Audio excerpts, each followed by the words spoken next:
Skin cancer prevention, the 5 simple steps that could save your life. Skin cancer is the most common cancer in the United States, with risks influenced by factors like sun exposure, skin type, and income. A study found that older adults, women, and racial minorities had lower sunburn risks, while higher-income individuals had a greater likelihood of sunburns. Skin cancer is the most common cancer in the United States, affecting millions each year. Non-melanoma cases account for the majority, while tens of thousands of melanoma cases are diagnosed annually. The financial burden is substantial, with treatment costs reaching approximately $8.9 billion per year. Individuals at higher risk include those with fair skin, a history of sun exposure or tanning bed use, and a genetic predisposition. Major barriers to prevention include a lack of awareness, cultural preferences for tanned skin, and limited access to sun protection. A study conducted by researchers at Florida Atlantic University's Charles E. Schmidt College of Medicine is among the few to examine the link between the number of reported sunburns and socio-demographic factors.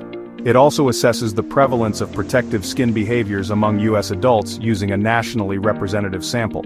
According to the American Academy of Dermatology, experiencing 5 or more blistering sunburns between ages 15 and 20 increases the risk of melanoma by 80% and non-melanoma skin cancer by 68%. Using data from the U.S. National Cancer Institute's 2022 Health Information National Trend Survey 6, researchers selected questions focused on respondents' confidence in their health, perceived cancer risk, and worry about getting diagnosed with cancer, as well as their sunburn experiences over the past year. Socio-demographic factors that were studied included age, gender, occupational status, marital status, educational level, Hispanic origin, race, and income due to their potential link to skin cancer risk. Among 6,252 participants surveyed, when asked how confident they felt about their ability to take good care of their own health, most respondents felt either very confident, at 44%, or completely confident, at 27.3%. Findings, published in the American Journal of Lifestyle Medicine, also showed most respondents had moderate concerns about skin cancer risk. Only 9.1% reported being extremely worried, while the majority were either somewhat at 26.6% or slightly concerned at 25.6%. For sunburn and skin protection, 67.6% reported no sunburns in the past year, while 30.3% had 1 to 5 sunburns. Additionally, 6.4% reported consuming alcohol while sunburned, a known risk factor for increased sunburn incidence. Activities like drinking alcohol, working outside, or swimming were common among those who reported sunburns. Using multinomial regression analysis, statistically significant associations were reported between the number of sunburns and socio-demographic factors. Adults over 40 had lower sunburn risks, as did women. Disabled, unemployed, and multi-occupation participants reported fewer sunburns. Married or partnered individuals had higher risks of sunburn, while divorced or single participants had lower risks. Higher education levels, being Hispanic, Black, Asian, or of mixed race, were linked to lower sunburn risks. Higher income groups had significantly higher risks of sunburns, with the highest income group being more than 4 times more likely to report a sunburn. Social determinants, such as race or ethnicity, sex, income, and employment status, are closely linked to sunburn and skin cancer risk, said Leah Saka, Ph.D., senior author and an assistant professor in the Department of Population Health and Social Medicine within the Schmidt College of Medicine. While Hispanics and Black Americans generally report lower rates of sunburn, Hispanics often perceive greater benefits of UV exposure, which increases their risk. Factors such as sex, education, and income also influence sunscreen use, with lower use observed among Black Americans and Hispanic Americans. However, within these groups, women with higher education and income are more likely to use sunscreen. Interestingly, higher income is associated with more frequent sunburns. Skin cancer includes 3 main types: basal cell carcinoma, squamous cell carcinoma, and melanoma.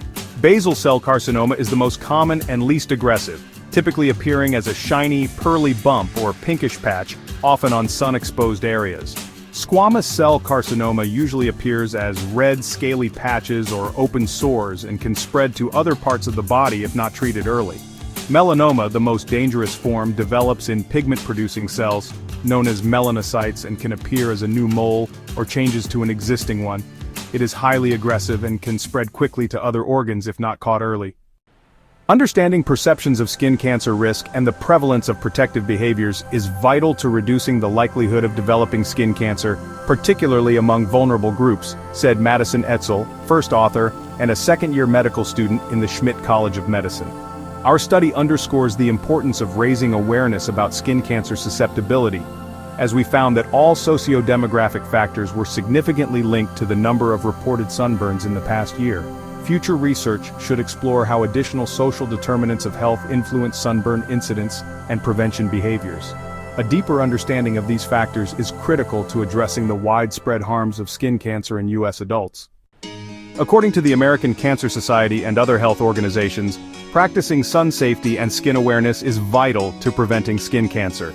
Regularly applying a broad-spectrum sunscreen with an SPF of 30 or higher, especially when spending time outdoors, and reapplying every 2 hours is essential as a first step for skin cancer prevention.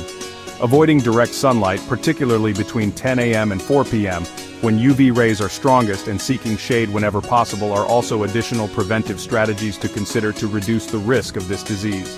Moreover, protecting skin further by wearing long-sleeve clothing, wide-brimmed hats and sunglasses with 100% UVA/UVB protection has also been recommended. It's also crucial to avoid tanning beds, as they increase the risk of skin cancer. Regular self-exams of the skin for any unusual moles or changes, along with professional skin screenings by a dermatologist, can help with early detection. Surfaces like water, sand, and snow also can reflect UV rays, so reapply sunscreen more frequently in these environments. Finally, staying hydrated supports skin health and resilience against UV damage. Reference examining U.S. adults. Risk perceptions and skin protection behaviors, using the 2022 HINTS database by Madison Etzel, Nada Eldawi, Sahar Kaleem, Austin Lent, Adrienne Dean, Aidan Dunn, Paige Brinzo, Samantha Jimenez and Leah Saka, 15th November 2024, American Journal of Lifestyle Medicine.